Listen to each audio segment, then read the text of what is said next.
যাদের জীবনে শান্তি নাই তারা বিয়ের পর পরে একটা বেবি নিয়ে নেবেন। তাদের জীবনে শুধু শান্তি আর শান্তি, সারাক্ষণ মনে হবে যে আপনি শান্তির মধ্যে আছেন। আর আজকে আমি এই যে 3টা টুকরা দেখতেছেন মাছের, এই 3টা টুকরা দিয়ে কীভাবে 2টা তরকারি রান্না করতে হয় তা আপনাদের শিখাই দেবো। এই যে দেখেন কীভাবে কুমড়া ভাজিটা করতেছি। কুমড়া ভাজির মধ্যে মাত্র আমি 3টা টুকরা দিয়ে কুমড়া ভাজি, এই যে একটা মাছ দিয়ে কুমড়া ভাজি শেষ, কমপ্লিট কুমড়া ভাজি। কি মনে করছেন কি ট্যালেন্ট? তারপর আসছি, আসে দিকে এই যে ঘরের কি অবস্থা। আমার একটা রিল্যাক্স শান্তি শান্তি আছে না, এই যে শান্তিটা এরকম করছে। করে আসলাম, এসে কি করবো, আর কিছু করার নাই।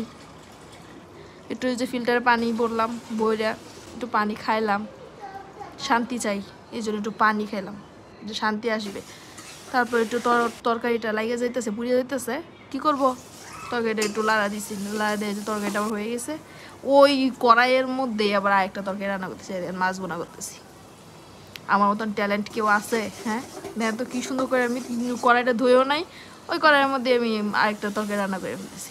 ওই এইটার মধ্যে আবার ধনিয়া পাতা দিব, যাতে খাইতে শান্তি লাগে। ঝাল ঝাল ঝাল ঝাল একটা ধনিয়া পাতা দিয়ে এই যে তরকারিটা রান্না কমপ্লিট। এখন তরকারিটা তো রান্না হয়েই গেল, মনে করলাম একটু শান্তি করব, শান্তি। গেছি, এই যে শান্তির মা এসেছে আমার, পুরা ঘর শেষ। এখন একটু গুছাইলাম, শান্তি করব, একটু গুছাই একটু শান্তি করবো ভাবছি। দেখছেন এই যে ঝাড়ুটা দিলাম, পরিষ্কার করলাম, তরকারি হয়ে গেছে। এই ফাঁকে এসে দেখি তরকারিটার চুলাটা বন্ধ করে যাবো ওই রুমে, যাই দেবো যে আমার শান্তি মাঝে বসে গেছে টিভি দেখে, আর ওই যে